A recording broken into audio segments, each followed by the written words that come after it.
절박당하실 때에 나의 마음 괴로웠고 주님이 매맞고 능력당하실 때 나 어찌할 줄을 몰랐으며 주님이 채찍으로 맞으실 때 내 눈에 눈물이 고여 흐름이여 주님이 못 박힐 때 내가 흔들림이여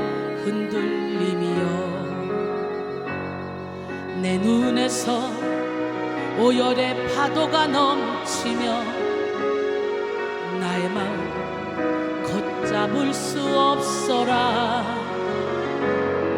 그의 아픔이 내 아픔이요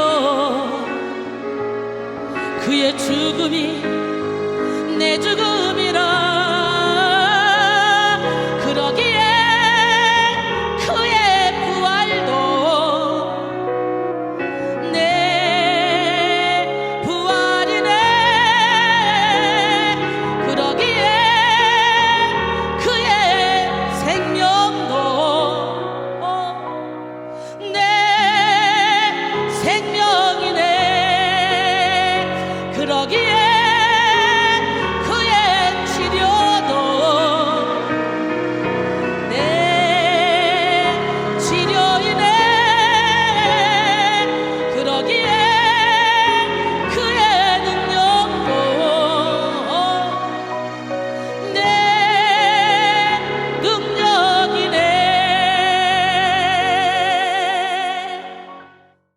로마서 6장 1절로 9절 말씀 함께 봅니다. 로마서 6장 1절로 9절 말씀.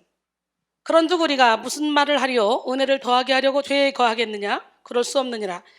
죄에 대하여 죽은 우리가 어찌 그 가운데 더 살리요? 무릇 그리스도 예수와 합하여 세례를 받은 우리는 그의 죽으심과 합하여 세례를 받은 줄을 알지 못하느냐? 그러므로 우리가 그의 죽으심과 합하여 세례를 받음으로 그와 함께 장사되었나니 이는 아버지의 영광으로 말미암아 그리스도를 죽은 자 가운데서 살리신과 같이 우리로 또한 새 생명 가운데 행하게 하려 함이라. 만일 우리가 그의 죽으심과 같은 모양으로 연합한 자가 되었으면 또한 그의 부활과 같은 모양으로 연합한 자도 되리라. 우리가 알거니와 우리의 옛사람이 예수와 함께 십자가에 못 박힌 것은 죄의 몸이 죽어 다시는 우리가 죄에게 종로로 타지 아니하려 함이니 이는 죽은 자가 죄에서 벗어나 의롭다 하심을 얻었습니다. 만일 우리가 그리스도와 함께 죽었으면 또한 그와 함께 살 줄을 믿노니 이는 그리스도께서 죽은 자 가운데서 살아나셨음에 다시 죽지 아니하시고 사망이 다시 그를 주장하지 못할 줄을 알미로라. 할렐루야. 영혼의 능력 쌓기 세 번째 시간, 연합을 이루는 예배의 능력. 우리는 신령과 진정으로 예배해야 될 줄 믿습니다. 술집에서 술 먹으면서 하나님 만날 수 없죠. 도박하면서 게임하면서 하나님 만날 수 없죠. 우리는 예배 중에 하나님을 만날 수 있죠. 그래서 우리는 예배가 생활화돼야 되고, 할렐루야, 항상 삶이 예배가 돼야 될 줄 믿습니다. 오늘은 영적 능력 쌓기 세 번째 시간 시작. 연합을 이루는 예배의 능력이라는 제목으로 함께 은혜를 나누기를 원합니다. 코로나 바이러스가 전 세계를 강타하고 있죠. 전 세계를 강타하고 난 이후로부터 암암리에 강력해진 이것이 뭐냐? 바로 개인주의입니다. 어쩔 수 없는 조치지만 서로가 서로를 경계하고 의심하는 상황이 이어지다 보니까 개인의 보호와 안전을 최고의 가치로 삼는 분위기가 되었어요. 이제 각 교회도 예배드릴 수 있는 이 여건이 조금씩 허락되어지고 있음에도 불구하고 모두가 연합하기까지는 오랜 시간이 걸릴 것 같습니다. 끝까지 코로나가 확산되지 못하도록 협조하고 조심해야 되는 것은 정말 중요한 일이고 맞는 말이지만 예배를 무조건 온라인으로 대체하려고 하는 분위기가 만들어지는 것은 참으로 안타까운 일입니다. 초대교회에서는요, 심각한 박해 속에서도 순교를 각오하고 성전에 모이기를 힘쓰며 예수 믿는데 아주 순교하는 것을 오히려 기쁨으로 여겼던 그런 시절이 있어요. 그때는 정말 예수 믿는다 그러면 원형 경기장에 가서 막 사자가 찢겨 죽이든지 여러 가지 잔인한 방법으로 죽였어요. 그래도 사람들이 순교를 마다하지 않았어요.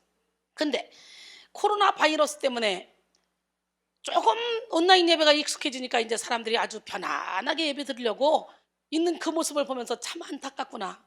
이제는 교회가 열린 예배를 드리고 있고 오프라인 온라인 동시에 예배를 드리는데도 불구하고 온라인으로 드리는 사람들이 훨씬 더 많아졌으니 이거 계속적으로 코로나 바이러스가 심각해지면 벌써 지금 몇 개월입니까? 반년이 훌떡 지나갔어요. 이것이 계속되어지면 우리 자신도 모르는 사이에 아주 온라인 예배에 익숙해져 가지고 진짜 하나님의 몸된 성전을 소홀히 하는 경우가 많을 것 같아서 참으로 안타깝습니다. 제2차 신학 포럼에서 지창현 박사가 발표한 현대 한국교회 설교의 큰 흐름을 네 가지로 발표를 했는데요. 개인주의 설교, 신앙의 사유화, 성장주의 설교, 사회 윤리를 상실한 설교, 이렇게 네 가지로 구분했어요. 이렇게 계속 흘러가다 보면 교회 공동체가 결코 바로 설 수 없다고 전했습니다. 특별히 그에 따르면 개인주의 신앙에만 집중하는 개인주의 설교는 성도 간의 관계를 피상적 관계로 만들며 교회가 한 몸이라는 정체성을 강조하지 않으므로 교회의 공동체성을 파괴한다 라는 특성을 가지고 있다고 했는데요. 이것이 교회의 가장 큰 적입니다. 한국교회는 어려움이 있을 때마다요 한마음 한뜻으로 모여 기도했고 부흥 2000과 같은 연합의 의미를 담은 찬양을 불렀고 모이기에 힘썼습니다. 기도 소리가 산에서나 성전에서나 막 울려 퍼지는 그런 시절이 있었는데요. 오늘날에는 이 모이기도 어려운 시대가 되었지만 개인의 자유를 지나치게 옹호해 주다 보니까 공동체의 유익마저 많이 퇴색되었습니다. 현대사회는 공동체보다는 개인의 유익이 더욱더 중시됩니다. 개인주의는 르네상스 이후에 태동했는데요. 인간이 가지고 있는 그런 주체적 판단을 그 누구도 간섭할 수 없다는 의식이 퍼지기 시작했습니다. 이것을 자기중심적 자아라고도 합니다. 자기중심적 자아는 자기 자신과의 일치, 주체적 판단을 일으키는 핵심입니다. 이렇게 사람들의 자아는 더욱더 강해졌고 계몽주의를 통해서 진리에 대항하는 주체로 소개되었습니다.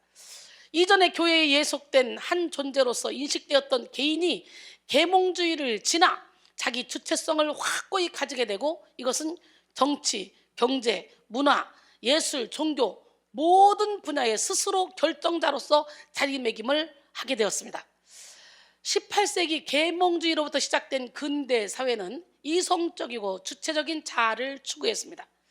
근대 사회, 즉 모더니즘은 인간의 본질을 자아에서 찾아서 자아의 주관성과 그것에 기초한 개인주의를 중요시 여겼죠. 하지만 포스트 모더니즘은 모더니즘의 이성주의에 대한 근본적인 회의를 내포하고 있습니다. 결국 포스트 모더니즘은 모더니즘의 일관성을 벗어나 특수한 다양성, 다원성을 추구합니다.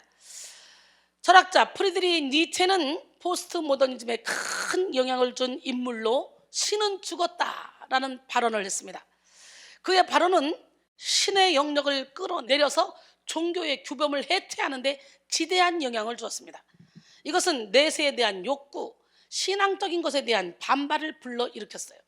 그러다 보니까 본래 유럽의 문화뿐만 아니라 전반적인 생활까지 선두했던 기독교는 그들에게 거리껴지는 것이 되고 말았어요.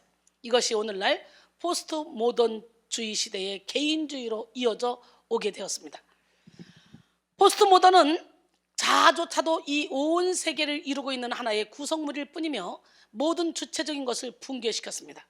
현대인들은 이런 자아관의 발전에 따라 결국 아무도 나에게 무엇을 강조하거나 강요할 수 없고 나도 옳고 너도 옳다는 식의 그런 개인주의를 가지게 됐어요.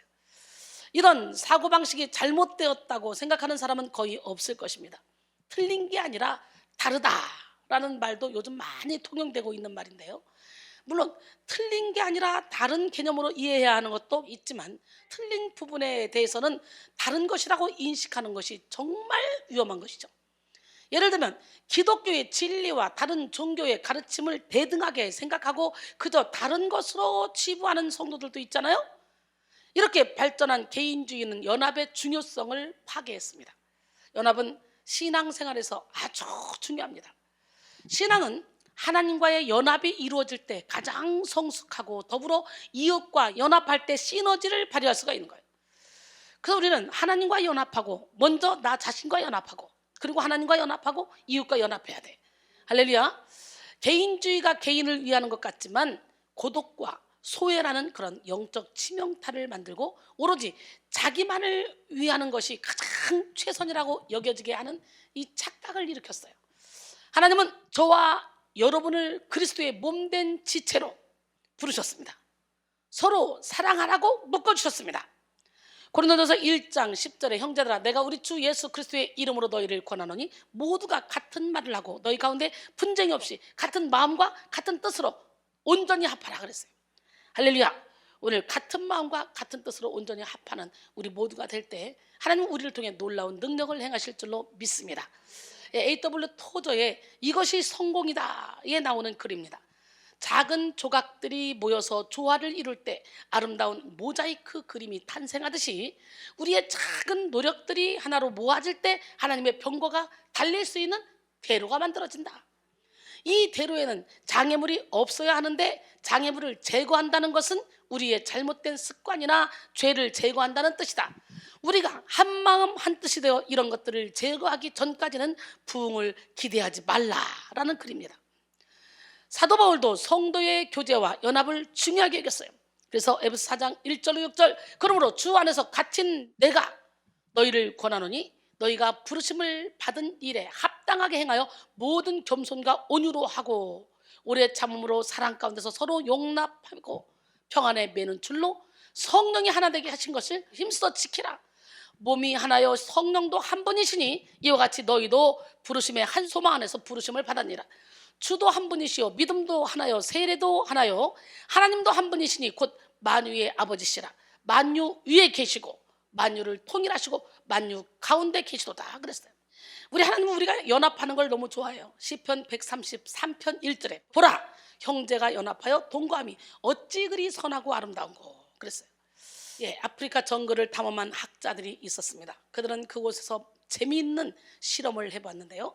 그곳에 사는 수많은 종류의 짐승들을 한 종류씩 없애보기로 한 거예요.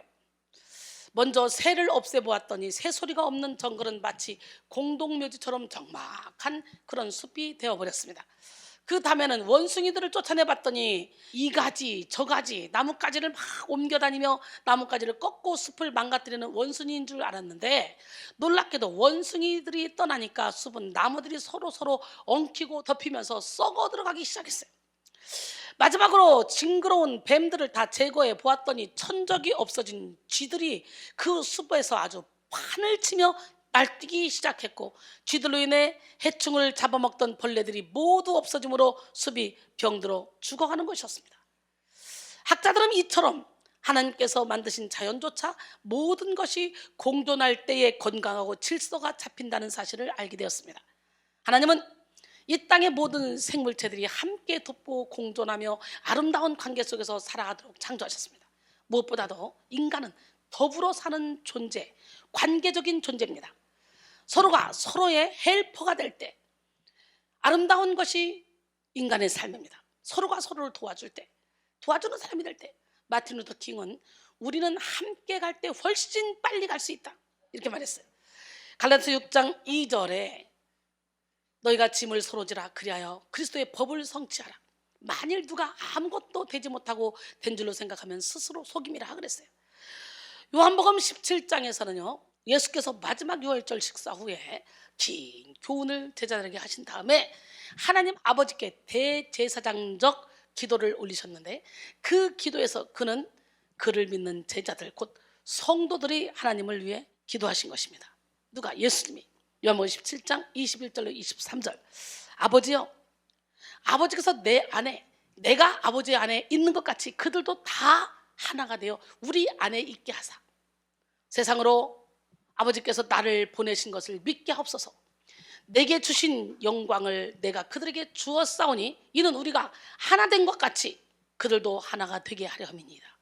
곧 내가 그들 안에 있고 아버지께서 내 안에 계시어 그들로 온전함을 이루어 하나가 되게 하려 함은 아버지께서 나를 보내신 것과 또 나를 사랑하심 같이 그들도 사랑하신 것을 세상으로 알게 하려 함이로소이다 그랬어요.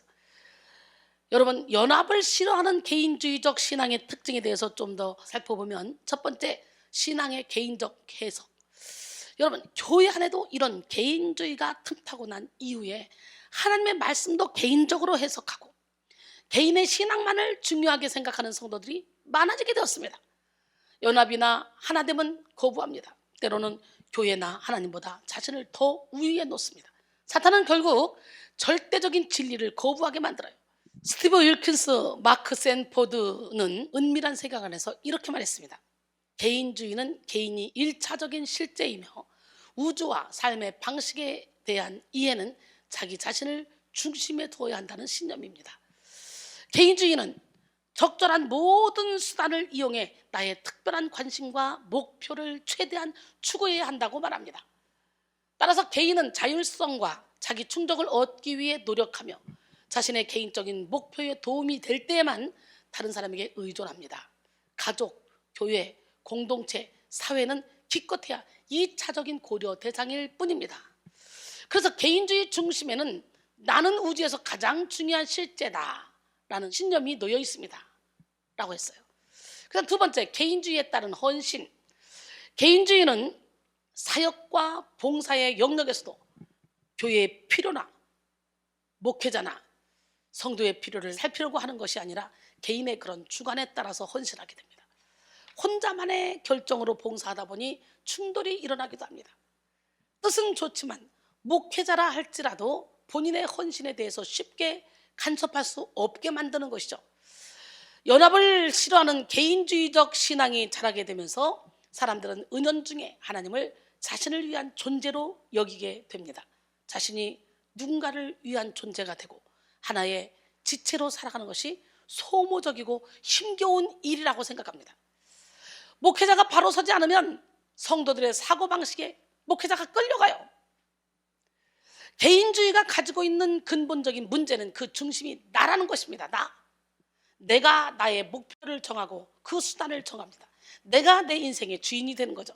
내 삶의 주인공은 나이고 그 누구도 나를 비난할 수 없습니다. 개인의 신앙에만 집중하는 개인주의의 신앙은 성도 간의 관계를 파괴하고 교회의 공동체성을 파괴합니다.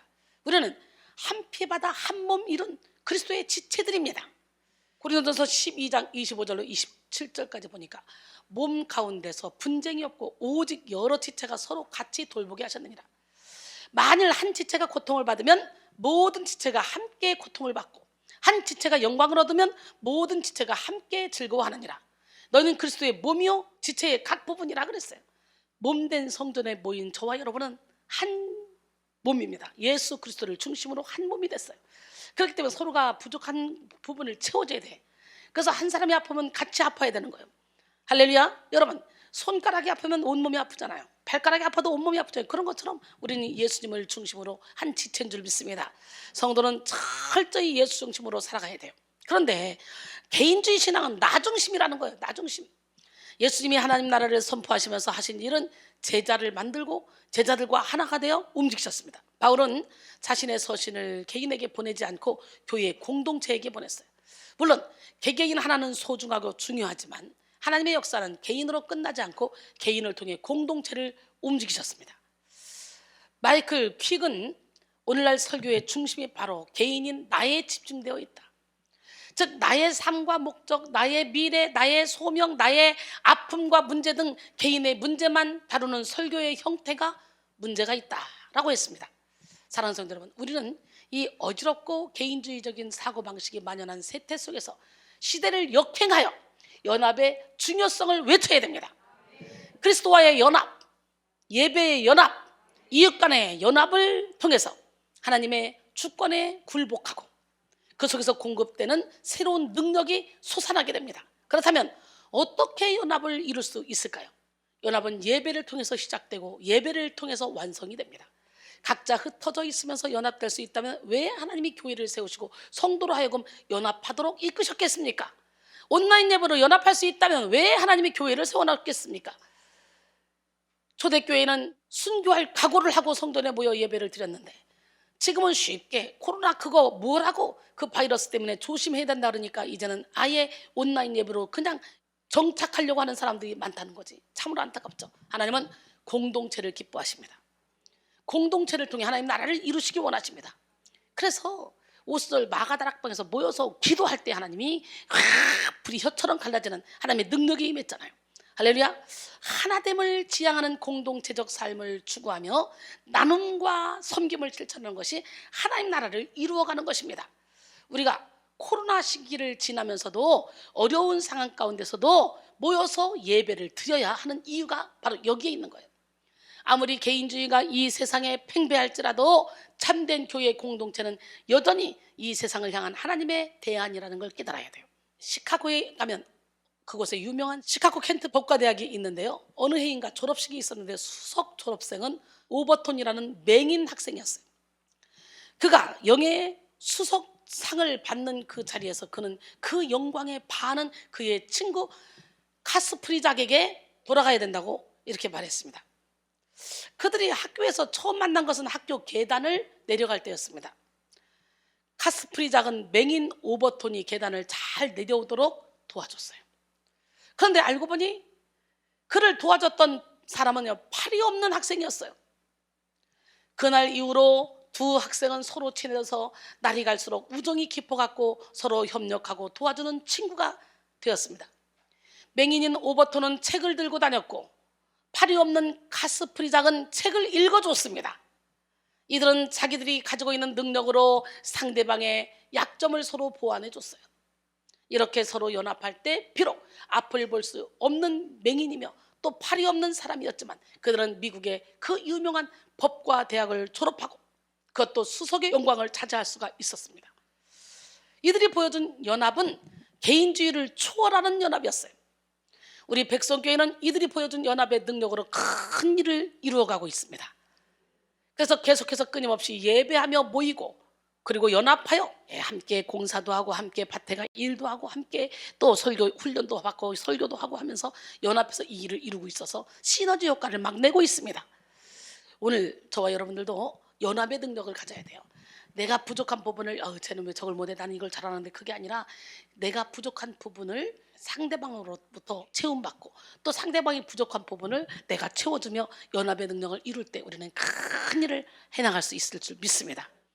이 악한 세대 속에서 우리를 연합할 수 있도록 이끄는 것은 예배를 통해 하나님을 만나는 것밖에 없어요. 함께 모여서 예배할 때 혼자서 감당할 수 없는 영적 전쟁을 헤쳐나갈 수가 있습니다. 인간은 혼자서 살아갈 수 없고 혼자 거대한 공중권세 잡은 자의 공격을 감당할 수 없습니다. 우리는 그리스도의 군대로서 함께 예배하며 하나님과 연합하는 데 힘써야 합니다. 디모데서 2장 1절로 2절 내 아들아 그러므로 너는 그리스도 예수 안에 있는 은혜 가운데서 강하고 또 내가 많은 증인 앞서 내게 들은 바를 충성된 사람들에게 부탁하라. 그들이 또 다른 사람을 가르칠 수 있으리라 그랬어요. 우리 예수님의 제자를 재생산하는 일에 우리가 연합해서 함께 힘을 다해야 될 줄 믿습니다. 그리스도인으로서 가장 중요한 사명은 하나님께 예배를 올려드리는 사명이에요.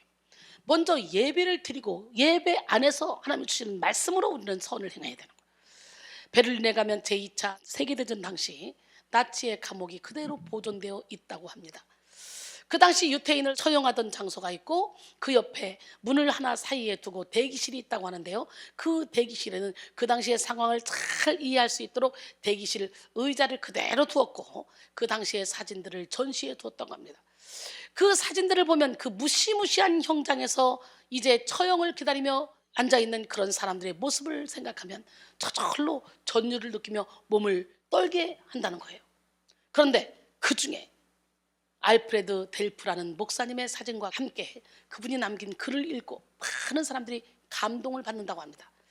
이 델프라는 목사님은 1907년 태어나서 39세인 1945년 5월에 처형되었는데 그가 수감되어 있던 감옥 벽에 이런 짧은 글이 새겨져 있다고 합니다. 빵이 중요하다. 자유는 더 중요하다. 그러나 가장 중요한 것은 하나님께 대한 충성이다. 할렐루야. 즉 인간의 자유보다 더 중요한 것은 하나님께 대한 충성, 곧 예배라는 것입니다. 우리는 삶의 예배가 돼야 돼요. 예배는 하나님의 계시에 대한 우리의 응답이고 예수 그리스도의 구속사의 현재적인 재현입니다. 예배를 통해 우리는 기록된 성경을 현재적으로 경험할 수가 있고요. 천국을 미리 땡겨 살아갈 수 있고요. 살아계신 하나님과 영적 진리를 통해 교제하며 자기를 내려놓음으로 하나님과 연합할 수 있습니다. 더불어 예배를 통해 우리는 우리의 창조 목적을 달성하며 천국의 모형을 사실적으로 경험할 수가 있습니다. 존 파이퍼는 예배란 우리가 하나님의 가치가 내뿜는 찬란한 광채를 받아 기쁜 마음으로 하나님께 다시 반사에 돌려드리는 한 가지 방법이다 라고 말했습니다. 그리스도인으로 살면서 예배를 경시한다면 그의 헌신, 노력, 신앙생활에도 한계가 있습니다. 예배를 드리면 드릴수록 하나님의 마음을 깨닫게 되고 목회자의 마음을 깨닫게 되고 성도 간의 필요를 깨닫게 됩니다. 성도는 예수님과 연합되기 위해서 예배에 목숨을 걸어야 돼요. 예배의 성공자가 연합의 성공자고 인생의 성공자인 줄 믿습니다. 우리 인생은 예수님과 연합된 삶이냐 그렇지 않느냐에 따라서 나누어질 수가 있죠. 사탄은 분열시키는 자로서 우리가 예배로서 연합되지 못하게 방해하고 더 궁극적으로는 그리스도와 연합되지 못하도록 막습니다. 오늘 이 시간 모든 이기주의와 개인주의를 벗어 던져버리고 예수님과 온전한 연합을 이루시는 기적의 시간이 되기를 소원합니다. 할렐루야. 성도와 그리스도의 관계를 가장 정확히 표현한 것이 그리스도와 연합되었다는 것입니다.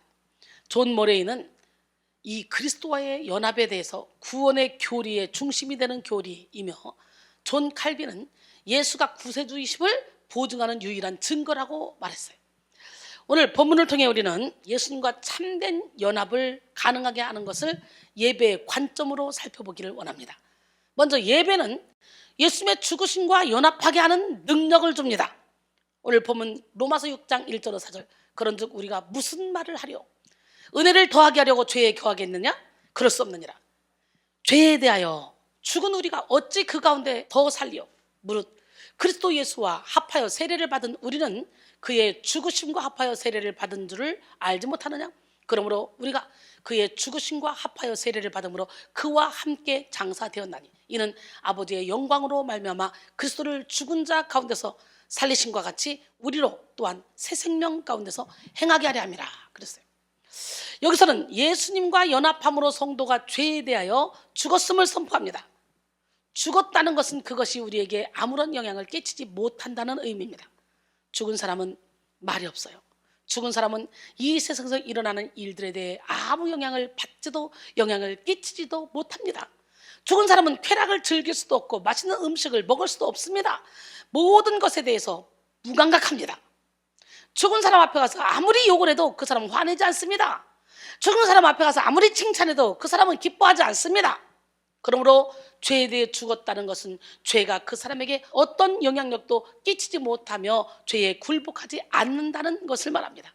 우리는 연합이 예배를 통해 이루어진다는 것을 깨달아서 연합해야 될 줄 믿습니다. 예배에 중심적으로 살아야 될 줄 믿습니다. 세상 속에 산다는 것은 어쩔 수 없이 수많은 죄와 공존하며 살아간다는 것을 의미합니다.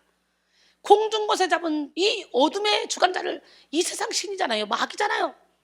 하나님은 그 속에서 우리를 자녀로 구별하셨고 우리를 불러주셨어요. 요한복음 1장 9절로 13절 참빛 곧 세상에 와서 각 사람에게 비치는 빛이 있었나니 그가 세상에 계셨음에 세상은 그로 말미암아 지은 바 되었을 때 세상이 그를 알지 못하였고 자기 땅에 오매 자기 백성이 영접하지 아니하였으나 영접하는 자 곧 그 이름을 믿는 자들에게는 하나님의 자녀가 되는 권세를 주셨으니 이는 혈통으로나 육정으로나 사람의 뜻으로 나지 아니하고 오직 하나님께로부터 난 자들이니라. 할렐루야. 죄에 거하던 우리의 옛사람은 죽고 하나님의 은혜로 우리는 새롭게 태어났습니다. 고린도서 5장 17절에 그런즉 누구든지 그리스도 안에 있으면 새로운 피조물이라. 이전 것은 지나갔으니 보라 새 것이 되었도다.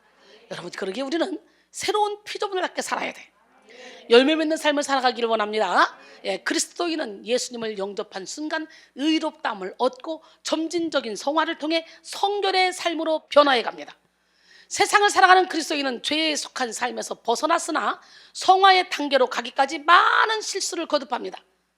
베드로서 1장 4절로 7절 이로써 그 보배를 곧 지극히 큰 약속을 우리에게 주사 이 약속으로 말미암아 너희가 정욕 때문에 세상에서 썩어질 것을 피하여 신성한 성품에 참여하는 자가 되게 하려 하시느니라. 그러므로 너희가 더욱 힘써 너희 믿음의 덕의 지식을, 지식의 절제를, 절제의 인내를, 인내의 경건을, 경건의 형제우애를, 형제우애의 사랑을 더하라. 오늘 날마다 우리는 장성한 분량에 이르는 믿음을 갖기까지 계속적으로 발전해 나가야 돼요. 바울은 죄와 공존하고 죄와 연합하여 살아갈 수밖에 없는 죄인된 인간의 정체성을 하나님의 자녀로 바꿔주신 하나님의 은혜를 강조했습니다. 죄가 많은 곳에 그리스도의 은혜가 넘쳤다는 것이죠. 로마서 5장 20절에 보니까 율법이 들어온 것은 범죄를 더하게 하려 함이라. 그러나 죄가 더한 곳에 은혜가 더욱 넘쳤나니. 어떤 사람들은 죄가 있기에 은혜가 있는 것이니 굳이 죄가 더해지는 것은 나쁜 것만은 아니라는 식의 이해를 하기도 했습니다. 우리는 예수님과 연합하여 세례를 받았고 죄와 은혜는 공존하는 관계가 아닙니다. 인간은 날마다 죄와 연합할 것이냐 아니면 예수님과 연합할 것이냐 하는 기로에 서 있습니다. 우리의 의지를 하나님께 드리냐 아니면 마귀에게 주냐, 이 기로에 서 있다는 거예요. 우리 배후에 하나님의 역사냐 마귀의 역사냐, 둘 중에 하나입니다. 예배는 우리가 이 기로에 서 있을 때 예수님과 연합하게 하고 죄를 이길 수 있는 능력을 공급합니다. 물론 예수님과 연합한 이후에도 사람은 연약하기 때문에 시시때때로 넘어지고 쓰러질 때도 있습니다. 잘못도 할 수 있고 다시금 이기적 속성이 드러날 수도 있습니다. 그러나 예배 속에서 날마다 다시 또다시 예수님과 연합되고 또 하나 되어 죄를 이기는 능력을 더해갈 수 있는 거예요. 그러니까 점점점 장성한 분량에 이런 믿음을 가질 수 있는 거예요. 할렐루야. 본문 2절에 죄에 대하여 죽은 우리가, 여기서 죽은은 이미 죽어서 다시 그 가운데 살 수 없는 상태임을 나타냅니다. 뭐뭐에 대하여, 이것은요 죄에 대해 죽었다는 뜻으로 죄의 영향에서 벗어나 완전히 분리된 존재가 되었다는 그런 의미를 담고 있죠. 인간은 스스로 깨끗해질 수 없으며 죄를 이길 수 있는 능력이 아예 없습니다. 인간은 죄 중에 태어났고 마귀의 자녀로 태어났고 본질상 진노의 자녀였잖아요. 하나님의 은혜가 아니면 우리는 절대로 죄에서 벗어날 수가 없어요. 그가 찔림은 우리의 허물 때문이죠. 그가 상함은 우리의 죄악 때문이라. 그가 징계를 받음으로 우리는 평안을 누리고 그가 채찍에 맞음으로 우리는 나음을 받았도다. 우리는 다 양 같아서 그를 행하여 각기 제 길로 갔거늘 여호와께서는 우리 모두의 죄악을 그에게 담당시키셨도다. 이사야 53장 5절 6절 말씀이죠. 함께 찬양합니다.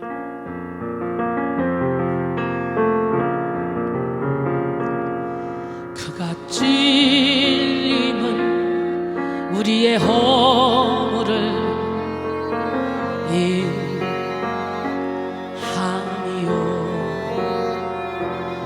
그가 상함은 우리의 죄악을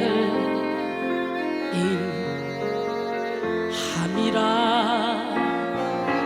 그가 징계를 받음으로 우리가 나음을 입었도다.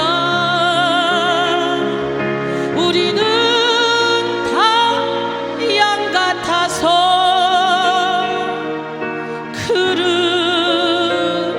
행하여 각기 제 길로 갔거늘 각기 제 길로 갔거늘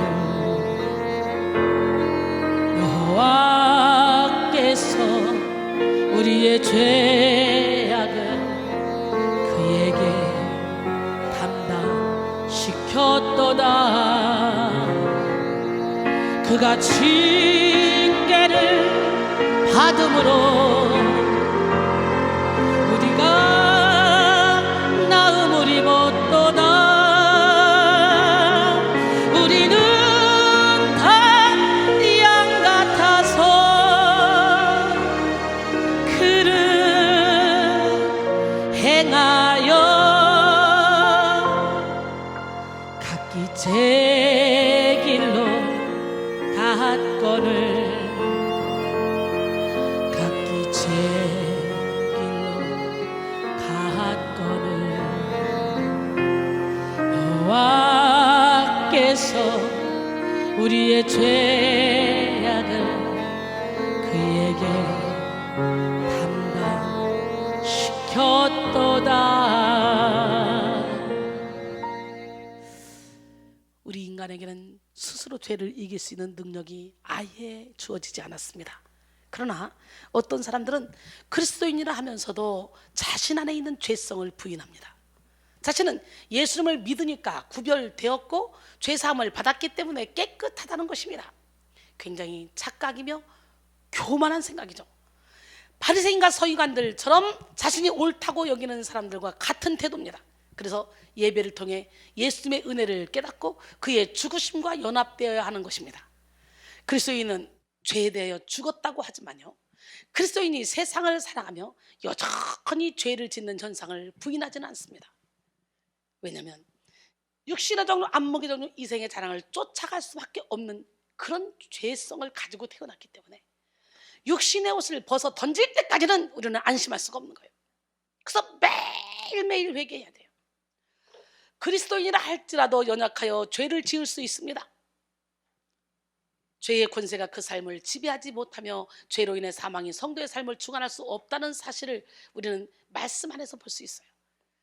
죄를 지을 수 있지만 우리 주님은 반드시 우리가 회개하면 죄를 다 용서해 준다고 약속하셨기 때문에 요한일서 1장 7절로 10절, 그가 빛 가운데 계신 것 같이 우리도 빛 가운데 행하면 우리가 서로 사귐이 있고 그 아들 예수의 피가 우리를 모든 죄에서 깨끗하게 하실 것이요, 만일 우리가 죄가 없다고 말하면 스스로 속이고 또 진리가 우리 속에 있지 아니할 것이요, 만일 우리가 우리 죄를 자백하면 그는 미쁘시고 의로우사 우리 죄를 사하시며 우리를 모든 불의에서 깨끗하게 하실 것이요, 만일 우리가 범죄하지 아니했다면 하나님을 거짓말하는 이로 만드는 것이니 또한 그의 말씀이 우리 속에 있지 아니하니라 그랬어요. 예수 그리스도의 죽으심과 연합할 때 우리는 죄에 대해서 완전히 죽은 인생을 살아갈 수가 있는 거예요. 요한일서 3장 9절에 하나님께로부터 난 자마다 죄를 지치지 아니하나니 이는 하나님의 씨가 그 속에 거하며 그도 범죄하지 못하는 것은 하나님께로부터 났습니다. 요한일서 5장 18절을 보니까 하나님께로부터 난 자는 다 범죄하지 아니하는 줄 우리가 아노라. 하나님께로부터 나신 자가 그를 지키심에 악한 자가 그를 만지지도 못하느니라. 우리는요, 악한 자가 만지지도 못하는 삶을 살아야 돼요. 할렐루야. 어거스틴은 예수 믿기 전에 방탕하게 살았던 사람이죠. 그런 그가 예수를 믿고 완전히 변화됐어. 어느 날 길을 가다가 예전에 방탕하게 살 때 사귀었던 여인을 만납니다. 그 여인이 너무 반가워서 어거스틴 저예요 저 하며 달라붙자 어거스틴은 그녀를 뿌리치며 담대히 말했습니다. 사람 잘못 봤소. 당신이 알던 어거스틴은 죽었소. 나는 예전에 어거스틴이 아니란 말이요. 그리고 뿌리치고 갔다 그래요. 그렇습니다. 예수 그리스도의 죽으심과 연합한 사람은 담대하게 죄로 물든 과거를 청산하고 새로운 삶을 살아갑니다. 에베소 4장 22절로 24절, 너희는 유혹의 욕심을 따라 썩어가는 구습을 따른 옛사람을 벗어버리고 오직 너희 심령이 새롭게 되어 하나님을 따라 의와 진리의 거룩함으로 지심을 받은 새 사람을 입으라 그랬어요. 예수님의 죽으심은 단순히 죽음이 아니라 사망 권세에 대한 정면 승부입니다. 우리 스스로 예수님의 죽으심과 연합할 수 없기 때문에 예배를 통해서 예수님의 죽으심과 연합할 수 있는 능력을 얻는 거예요.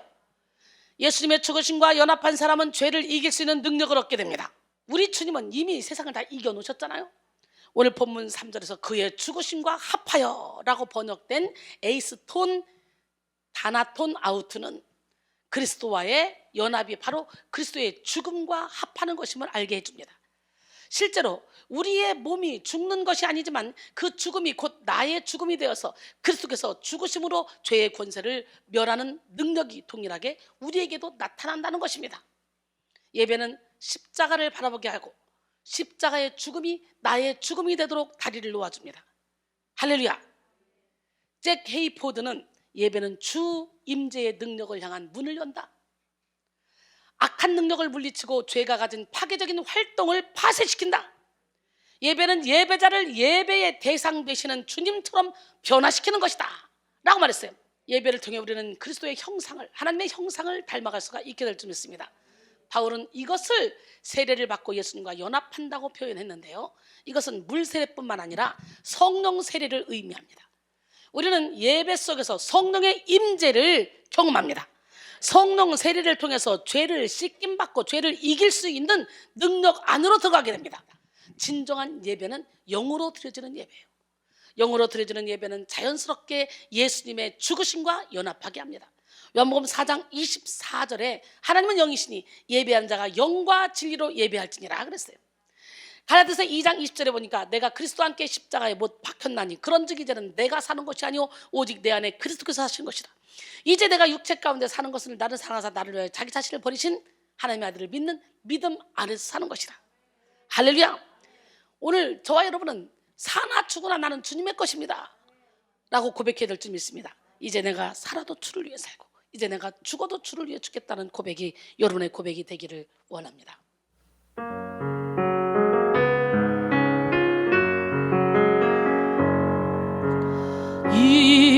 이제 내가 살아도 주 위에 살고 이제 내가 죽어도 주 위에 죽네. 하늘 영광 보여주며 날 오라 하네. 할렐루야 찬송하며 주께 갑니다. 그러므로 나는 사나 죽으나 주님의 것이요 사나 죽으나 사나 죽으나 날 위해 피 흘리신 내 주님의 것이요 이제 내가 떠나도 저 천국 가고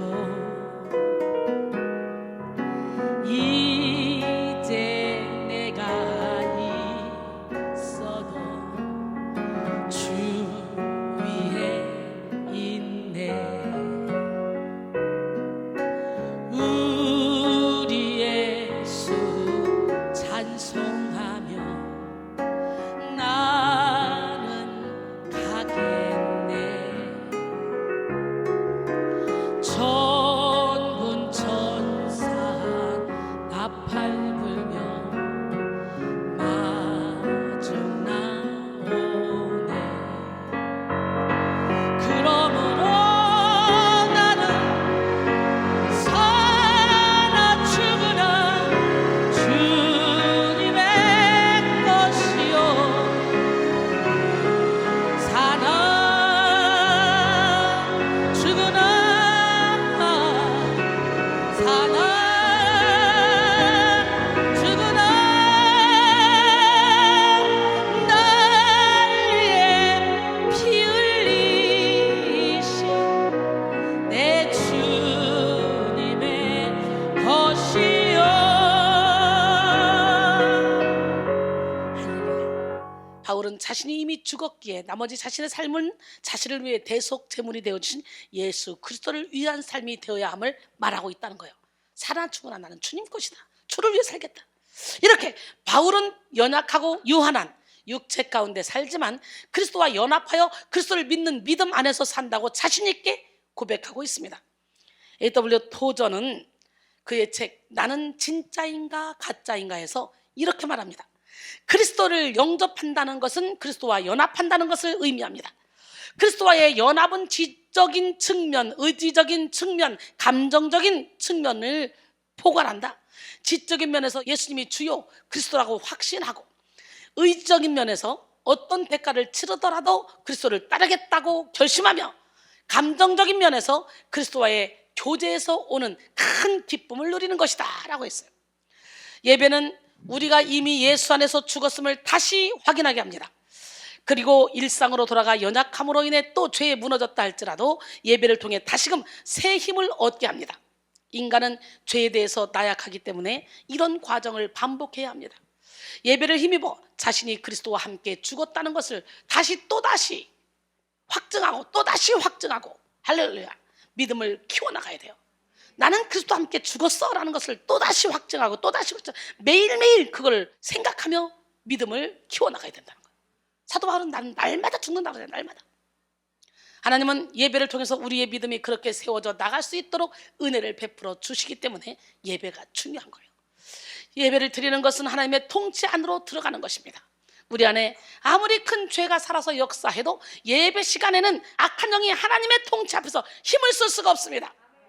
그렇게 내 안에 하나님의 영역을 넓혀가는 것입니다. 예배를 통해서. 영적 전쟁 중에 죄를 이기지 못해서 힘들 때 우리는 예배의 능력을 사모해야 됩니다. 예배에는 힘이 있습니다.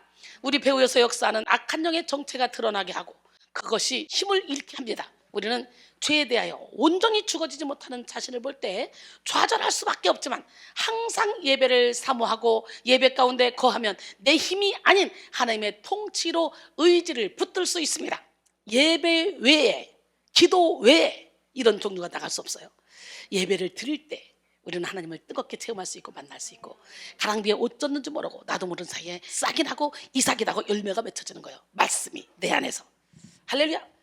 십자가에 함께 죽는 것으로 끝나는 것이 아니라 예수님과 다시 살아갈 힘을 얻고 세상으로 파송되는 것이 예배입니다.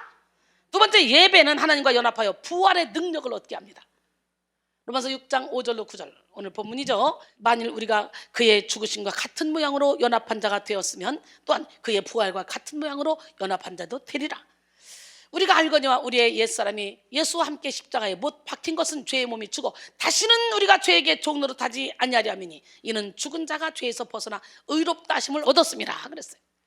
예배는 죄에 대하여 죽을 뿐만 아니라 의에 대하여 다시 살게 하는 능력을 줍니다. 죽는 것이 끝이 아닙니다. 십자가를 오해하는 사람은 십자가를 고통스러운 것으로만 생각합니다. 십자가만이 인류의 소망이고 빛이자 능력입니다. 고린도전서 1장 18절에 십자가의 도가 멸망하는 자들에게는 미련한 것이요 구원을 받는 우리에게는 하나님의 능력이라 그랬어요. 하나님은 말에 있지 않고 능력이 있습니다. 예배를 통해서 십자가에서 그리스도와 함께 죽었음을 다시금 확인하고, 그러고 나면 하나님은 곧바로 우리에게 부활하신 예수님의 능력도 함께 부어주신다는 거, 이걸 깨닫기 원합니다. 주님이 결박당하실 때 나의 마음 괴로웠고, 예, 주님의 부활이 우리의 부활이요 주님의 능력이 우리의 능력인 줄로 믿습니다. 할렐루야. 예.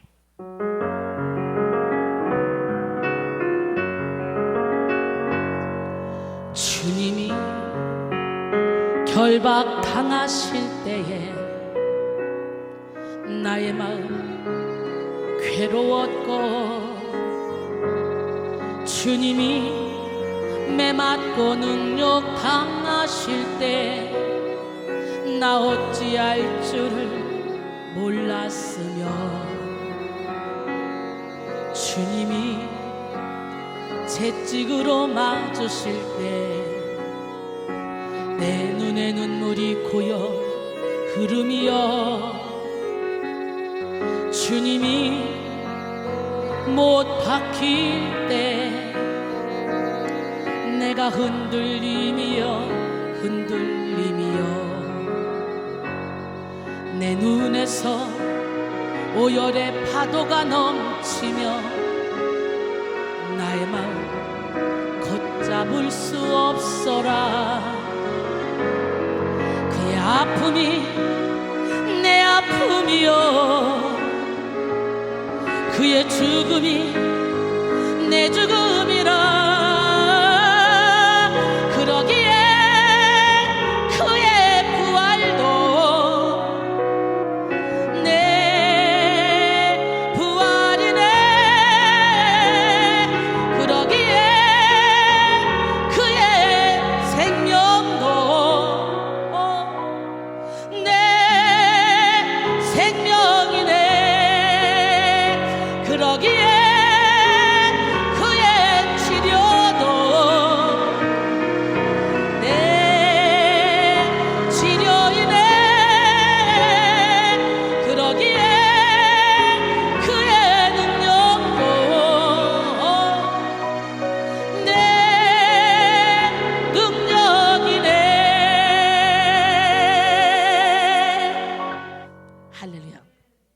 새 생명이라는 단어의 원어는 카이노테티조에스라는 단어인데요, 그리스도 안에 감추인 새 생명이라는 의미를 가지고 있습니다. 이 새 생명은 우리가 진심으로 하나님을 예배할 때 우리 안에 있는 죄가 죽고 예수의 부활과 연합하여 주어집니다. 주님의 부활이 나의 부활이요, 주님의 생명이 나의 생명인 줄 믿습니다. 온전히 예수 안에서 죽어지면 저절로 부활과도 연합합니다. 분명히 예배 시간에는 예수님의 십자가가 나의 십자가라고 고백했지만 일상으로 돌아가 죽은 줄 알았던 우리의 죄성이 벌떡 일어나는 것을 많이 경험했죠. 하나님은 예배로서 우리가 그리스도의 죽으심과 연합할 수 있는 기회를 제공하시고 끊임없이 예배를 통해서 우리의 아직도 죽지 못한 죄성을 내어 놓도록 초대하십니다. 연합한 자로 번역된 쉼피토이는 함께 자라다 라는 의미를 내포하고 있습니다. 접목되다 라는 의미로 보아도 괜찮은데요, 성도는 이전의 죄와 연합되어 있었습니다. 즉 사탄과의 연합이죠. 요한복음 8장 44절에 너희는 너희 아비 마귀에게서 났으니 너희 아비의 욕심대로 너희도 행하고자 하느니라. 그는 처음부터 살인한 자요, 진리가 그 속에 없으므로 진리에 서지 못하고 거짓을 말할 때마다 제 것으로 말하나니 이는 그가 거짓말쟁이요 거짓의 아비가 되었습니다. 그랬어요. 요한일서 3장 8절에 죄를 지는 자는 마귀에게 속하나니 마귀는 처음부터 범죄함이라. 하나님의 아들이 나타나신 것은 마귀의 일을 멸하려 하심이라 그랬어요. 성령 세례와 임재 없이는 사탄과의 연합을 끊을 수가 없습니다. 우리는 본질상 진노의 자녀로 태어났어요. 하나님은 우리와 사탄의 연합을 떼기 위해서 예수 그리스도께 접붙이시고 그리스도의 뿌리를 통해 새 생명을 공급받게 하십니다. 로마서 11장 17절로 18절 또 한 가지 얼마나 꺾이었는데 돌감람나무인 내가 그들 중에 접붙임이 되어 참 감람나무 뿌리의 진액을 함께 받는 자가 되었은즉 그 가지들을 향하여 자랑하지 말라.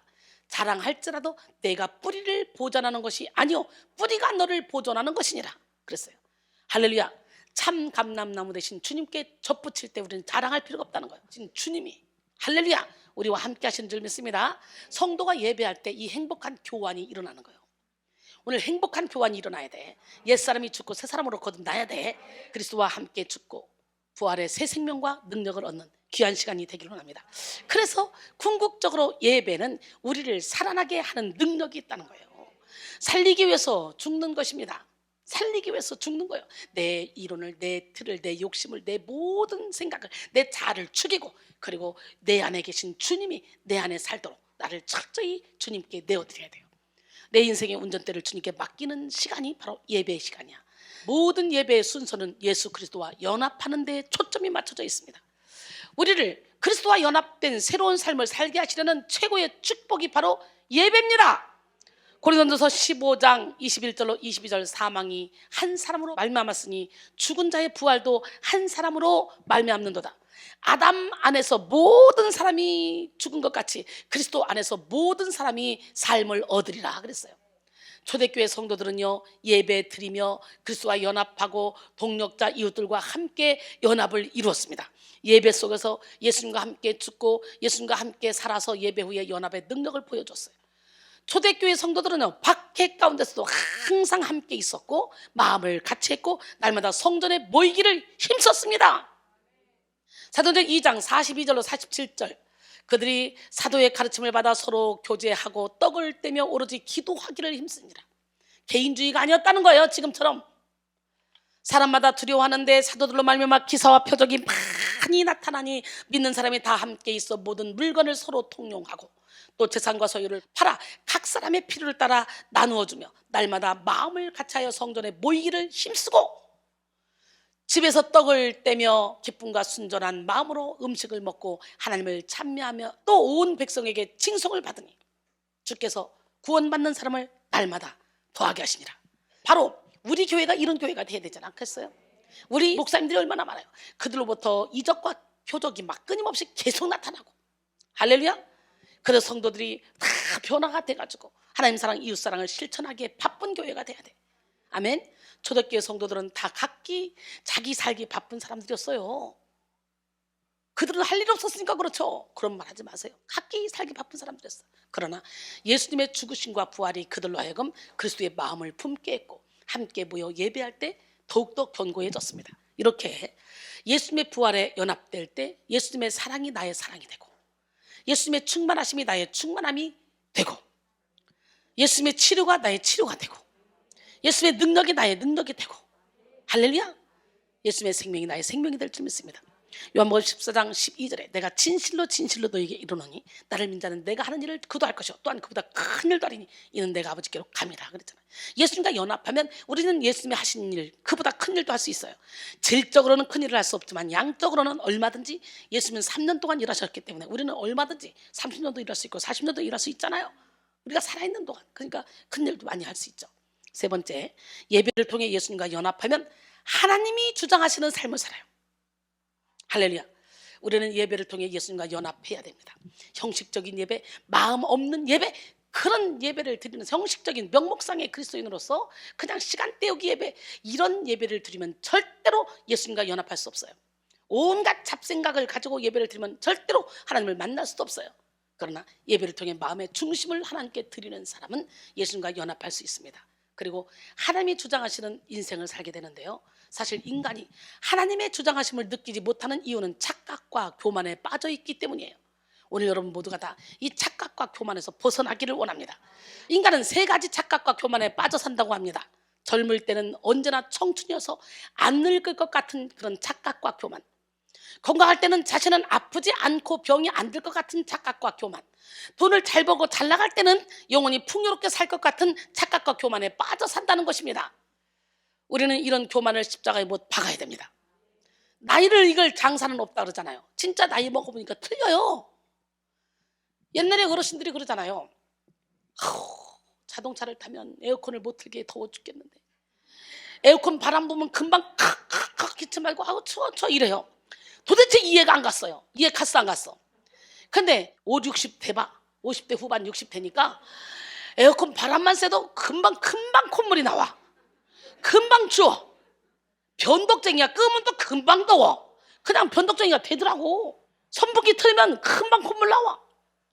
야, 세월을 이길 장사가 없어. 언제 주님이 나를 부르실지 모르니 하늘의 상급 빨리빨리 쌓아. 여러분의 속사람을 강건하게 하는 게 제일 중요해. 영혼의 능력을 쌓는 게 제일 중요해. 이번 주 테마가 영혼의 능력 쌓기잖아. 계속 능력을 쌓아야 돼. 로마서 6장 8절로 9절, 오늘 본문이죠. 만일 우리가 그리스도와 함께 죽었으면 또한 그와 함께 살 줄을 믿노니 이는 그리스도께서 죽은 자 가운데서 살아났음에 다시 죽지 아니하시고 사망이 다시 그를 주장하지 못할 줄을 알미로라 그랬어요.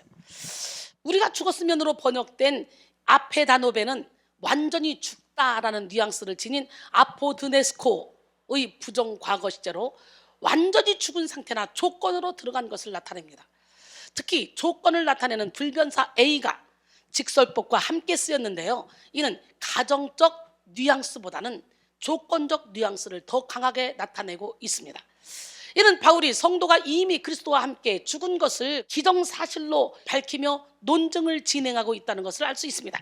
또한 그리스도와 함께 죽었다는 말은 세례에 의해 상징화됩니다.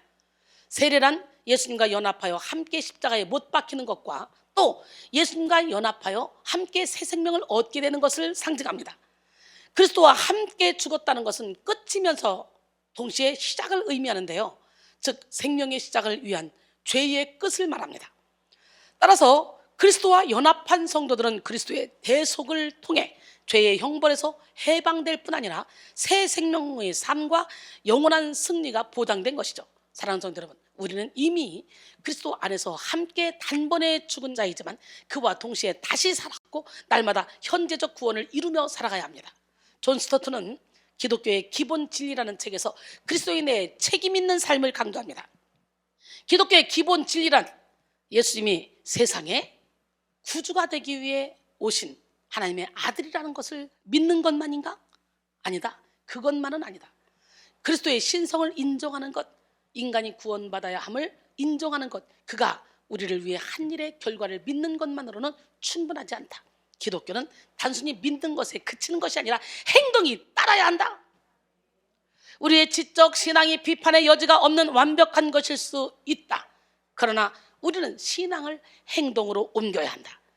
우리는 우리 자신, 우리의 생각, 정신과 의지, 가정과 삶을 개인적으로 남김없이 예수 그리스도께 드려야 한다. 그 앞에서 자신을 낮추고 그리스도를 나의 구주로 의뢰하며 나의 주님으로 인정해 굴복해야 한다. 그런 다음에는 계속해서 교회에 충성하는 교인이 되고 지역사회에서는 책임 있는 시민이 되어야 한다라고 했어요. 할렐루야. 고린도전서 15장 31절에 형제들아 내가 그리스도 예수 우리 주 안에서 가진 바 너희에 대한 나의 자랑을 두고 단언하노니 나는 날마다 죽노라. 날마다 죽는 것을 자랑하는 것. 예수님은 스스로 속죄 제물이 되셔서 하나님 앞에 우리를 위하여 거룩한 예배를 올려드리셨습니다. 우리는 예수님께서 드리신 희생 제사의 수혜자들이에요. 예수님의 십자가 사건은 하나님 앞에 드려진 참 예배가 되어 우리에게 그리스도와 연합할 수 있는 은혜의 담력을 얻게 했습니다. 할렐루야. 히브리서 9장 11절로 12절 그리스도께서는 장래 좋은 일의 대제사장으로 오사 손으로 짓지 아니한 것 곧 이 창조에 속하지 아니한 더 크고 온전한 장막으로 말미암아 염소와 송아지의 피로 하지 아니하고 오직 자기의 피로 영원한 속죄를 이루사 단번에 성소에 들어가셨느니라. 할렐루야. 예수님과 이런 연합은 결국 모든 것과 화목하고 화평케 하는 능력이 있습니다. 예수님이 화평의 왕이시기 때문에 우리 안에 화평의 영이 함께 하시기만 하면 우리는 모든 것과 화평을 누릴 수가 있어요. 할렐루야. 모든 불화한 것들을 예수님이 정리하시고 독불 장군이 아니라 연합하여 선을 이루는 삶을 살게 만들어주십니다. 윌리엄 에버리는 모든 성도들이 그들의 육체로부터 나오는 미움을 제거할 때에야 비로소 연합하여 사랑으로 하나가 될 수 있다. 이때 성령은 하늘로부터 와서 하나님 안에 있는 모든 성도들을 불러 모을 것이다 라고 했습니다. 예수님과의 연합은 우리의 삶이 사망이 주장하지 않고 하나님께서 주장하시는 삶이 되는 그런 결과를 낳습니다. 영적 전쟁은 땅 따먹기라는 얘기를 제가 잘 하죠. 우리의 영혼의 땅을 하나님께 드리냐 예수님께 드리냐 아니면 사탄에게 주냐 이런 말을 제가 자주 합니다. 내 안에 하나님이 주장하시는 영혼의 영토가 넓어지면 넓어질수록 우리의 삶에서 예수님과 실질적인 연합 그리고 내가 불화했던 모든 것과의 교통정리가 이루어집니다. 여기서 주장하지라고 번역된 이 퀴리유에이는 주인을 나타내는 퀴리오스에서 나온 말로서 여러분 주인 노릇하다, 지배하다, 통치하다는 뜻을 가지고 있습니다. 자꾸 우리의 주인 노릇하려는 악한 영은 예배 속에서 예수님의 권세 앞에 힘을 잃습니다. 우리가 예수 그리스도의 연합을 주장하면 죄나 사망이 더 이상 우리를 지배하려고 할 수 없습니다. 손을 댈 수 없다는 거예요. 악한 자가 만지지도 못한다는 거예요.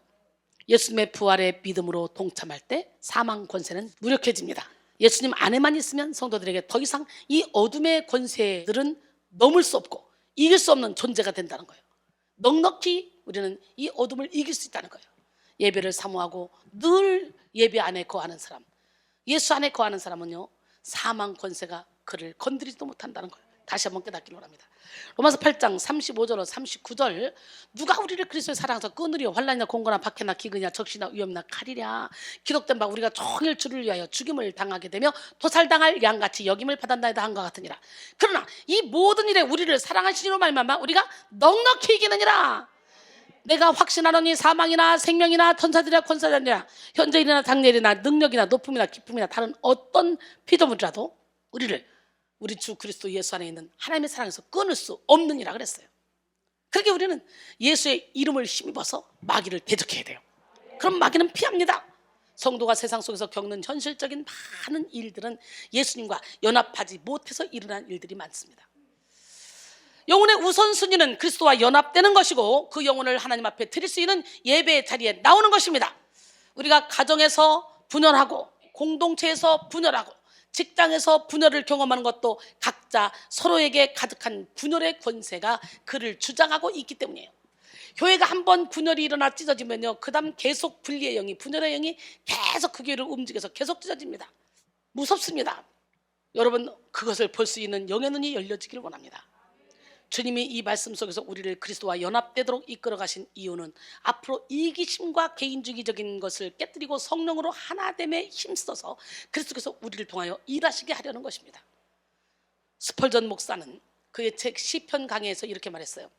그리스도인의 연합은 그 자체로 선하며 우리 자신을 위하여도 형제를 위하여도 이웃을 위하여도 우리 회신자들을 위하여도 바깥 세상을 위하여도 선하다. 그리고 확실히 그 연합은 아름답다. 왜냐하면 사랑하는 마음은 동일한 본성을 가진 다른 마음들과 교제를 나눔으로써 아름다움을 주고받기 때문이다 라고 했어요. 또한 존 메가더의 하나님이 계획하신 교회라는 책에서 나온 글인데요, 그리스도인은 집단 차원에서만이 아니라 개인 차원에서도 세상에서 주님을 드러내기 위해 힘써야 한다. 이것이 곧 교회가 화합하는 비결이다. 우리 모두가 그리스도를 닮는다면 아무 어려움 없이 서로 하나가 될 수 있다고 전했습니다. 연합은 곧 주인이 바뀌는 것을 의미합니다. 우리 자신을 다시 돌아봐서 하나님이 온전히 주장하시는 삶을 살기 위해 예배 가운데 나를 던져드리는 지혜로운 성도가 되기를 원합니다. 예배는 하나님이 주인이시기 때문에 하나님이 그분의 통치에 따라 우리를 묶고 있는 권세의 주인을 바꿔버립니다. 우리는 늘 그 안에 거하기를 힘써야 됩니다. 요한복음 15장 3절로 6절, 너희는 내가 일러준 대로 이미 깨끗하여졌으니 내 안에 거하라. 나도 너희 안에 거하리라. 가지가 포도나무에 붙어 있지 아니하면 스스로 열매를 맺을 수 없음 같이 너희도 내 안에 있지 아니하면 그러하리라. 나는 포도나무여 너희는 가지라. 그가 내 안에 내가 그 안에 거하면 사람이 열매를 많이 맺나니 나를 떠나서는 너희가 아무것도 할 수 없음이라. 사람이 내 안에 거하지 아니하면 가지처럼 밖에 버려져 마르나니 사람들이 그것을 모아다가 불에 던져 사르느니라 그랬어요. 우리를 그리스도와 연합되고 또 우리를 둘러싼 모든 것과 화합할 수 있도록 돕는 가장 좋은 매개체가 바로 참된 예배를 드리는 거예요. 예배를 통해 하나님을 만나는 거예요. 그 다음에 열매는 하나님이 허락하시는 겁니다. 예배를 드림으로써 죄에 무너지는 자신을 발견하고 예수님의 보혈로 자신을 씻을 수 있다는 거죠. 세상의 가치관을 정화합니다. 예배를 통해서. 또 예수님을 인격적으로 만나 이전과는 다른 인생의 국면을 맞이하게 됩니다. 예수님을 만나고 변하지 않는 사람 없습니다. 세리장 삭개오는 예수님을 만나고 완전히 변화됐잖아요. 누가복음 19장 1절 이하에 딱 보니까 예수님이 지나간다는 소리를 듣고요, 삭개오가 밖에 나가봤는데 키가 작아서 볼 수가 없는 거예요. 사람이 너무 많아서. 그래서 돌무화과 나무 위에 올라갔는데 예수님이 지나가다가 그곳을 쳐다보시고 이러시되 삭개오야 속히 내려오라. 내가 오늘 내 집에 유하여야겠다 하시니까 급히 내려와서 즐거워하며 영접합니다. 무사람이 보고 수군거려 이르되 저가 죄인의 집에 유하러 들어갔도다 하더라. 삭개오가 서서 주께 여짜오되 주여 보시옵소서. 내 소유의 절반을 가난한 자에게 주겠사오며 만일 누구의 것을 속여 빼앗은 일이 있으면 내 값들이나 갚겠나이다. 예수께서 이르시되 오늘 구원이 이 집에 이르렀으니 이 사람도 아브라함의 자손임이로다. 인자가 온 것은 잃어버린 자를 찾아 구원하려 함이니라 그랬어요. 여러분, 삭개오한테 주님이 하신 말씀이 없어. 삭개오가 주님을 너무너무 사모하고 만나고자 하는 그 열정이 있으니까 그 부끄러움을 무릅쓰고 돌무화과 나무 위에 올라가서 쳐다보고 있은 거예요. 그랬더니 예수님의 시선이 거기 멈췄고 예수님의 발걸음이 거기 멈췄어요. 그래서 내가 너희 집에 가서 유하해야 되겠다 그럴 때 안 됩니다. 우리 집 지금 지저분합니다. 안 됩니다가 아니라 어서 오시옵소서. 그리고 기쁨으로 영접하니까 집에 모시고서는 주님이 뭐라고 하지도 않았는데 자기 스스로 자기가 혹시라도 누구 것을 속여 빼앗은 일이 있으면 4배나 갚겠다는 거예요. 그리고 내 소유의 절반을 가난한 자에게 나눠주겠다는 거예요. 주님을 만나기만 했는데 그 욕심쟁이 삭개오 완전히 바뀌어버리는 역사가 일어나. 오늘 여러분 주님 만나면 완전히 바뀌어.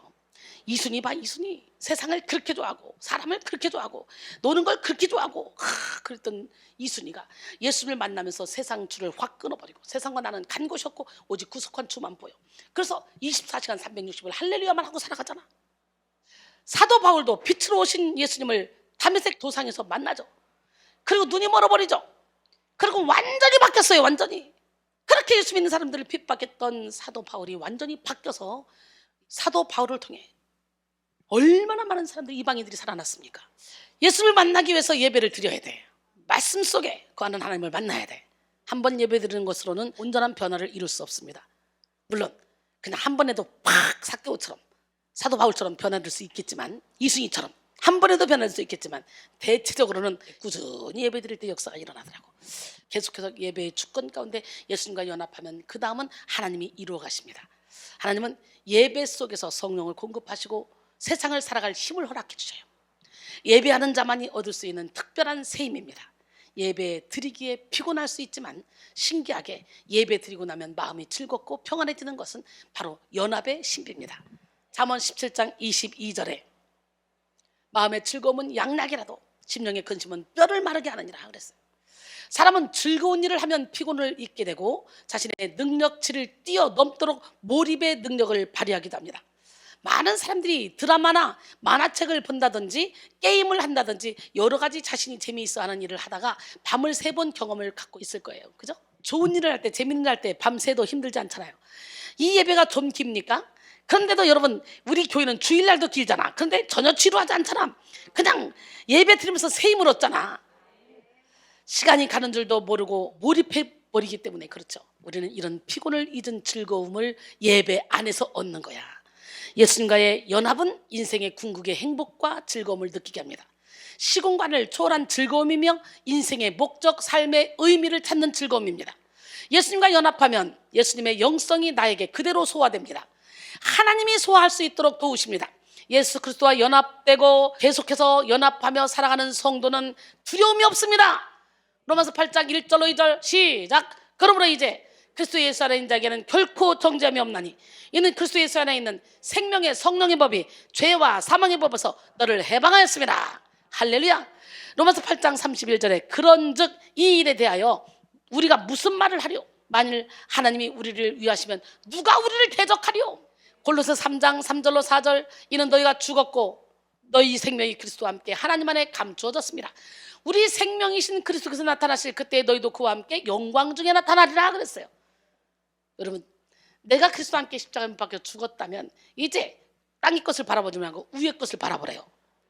그리고 이는 너희가 죽었고 너희 생명이 그리스도와 함께 하나님에 감춰졌다는 거예요. 예수 그리스도가 나타나실 그때 너희도 그와 함께 영광 중에 나타난다는 거지. 그러므로 땅에 있는 지체를 죽이라. 곧 음란과 부정과 사욕과 악한 정욕과 탐심이니 탐심은 우상숭배니라 그랬어요.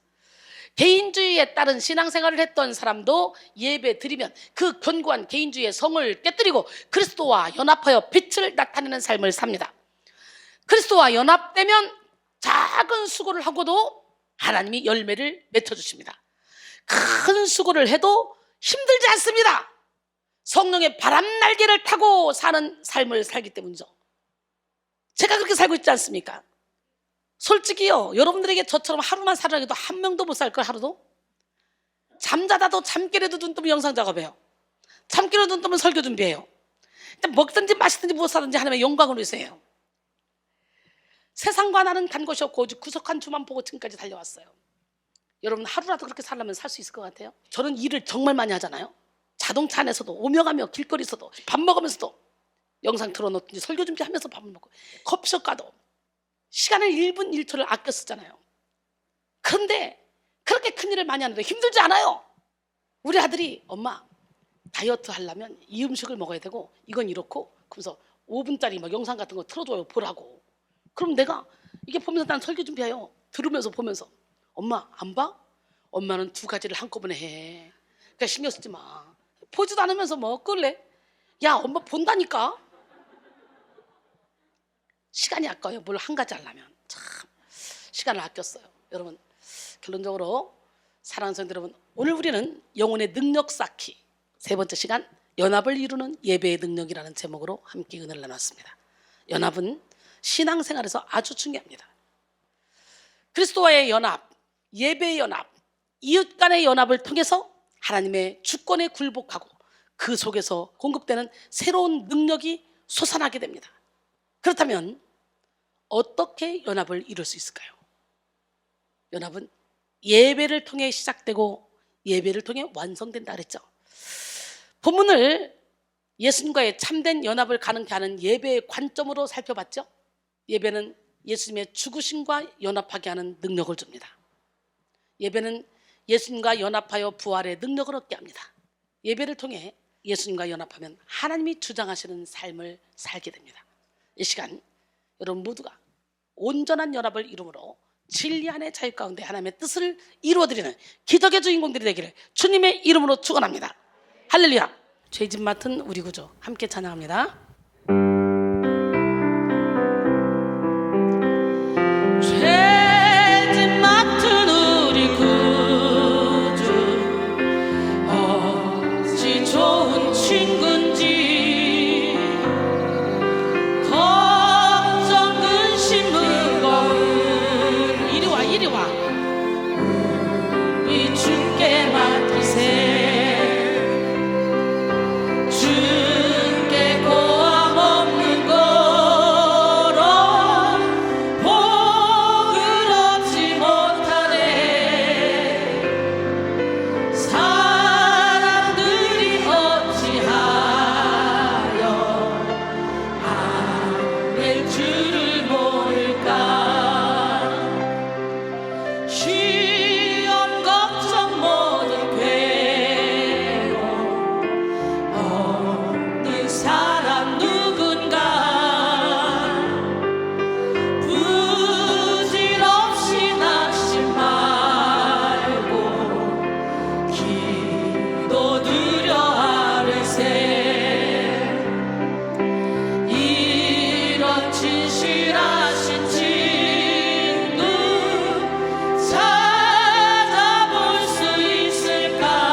영원하게 지나가